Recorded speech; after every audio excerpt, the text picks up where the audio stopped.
முருகனின் 16 ரூபங்கள் வடிவங்கள் அவர் அருளும் பல்வேறு தத்துவ அர்த்தங்களை எடுத்துக் காட்டுகின்றன.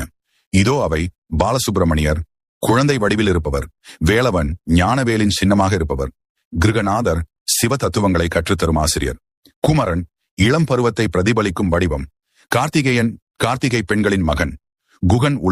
உள்ளத்தின் ஆழங்களை விளக்குபவர்; சேனாதிபதி, தேவசேனைகளின் தலைவன்; அருமுகன், 6 முகங்களுடன் அறுசுவைகளையும் அருசக்திகளையும் தன்னகத்தே கொண்டவர்; சோமஸ்கந்தர், சிவபெருமானும் பார்வதியும் நடுவே குழந்தையாக இருப்பவர்; தண்டாயுதபாணி, தண்டத்துடன் தவம் செய்யும் வடிவம்; சுப்பிரமணியர், அனைத்து பாவங்களை நீக்கும் கருணாமூர்த்தி; ஷண்முகர், 6 முகங்களுடன் 6 திசைகளையும் காக்கும் வடிவம்; வள்ளி தெய்வானை, நாதர், வள்ளி மற்றும் தெய்வானை, தேவியருடன் இல்லற வாழ்வின் அடையாளம்; பழனி ஆண்டவர், பழனியில் தனித்துவமாக வாழும் தெய்வம்; சரவணபவா, சரவணபொழியில் தோன்றிய தெய்வம்; முருகன், மக்களுக்கு முத்தி தரும் ஆதார தெய்வம். நீங்கள் முருகனின் தீவிர பக்தன் அப்படின்னா கமெண்டில்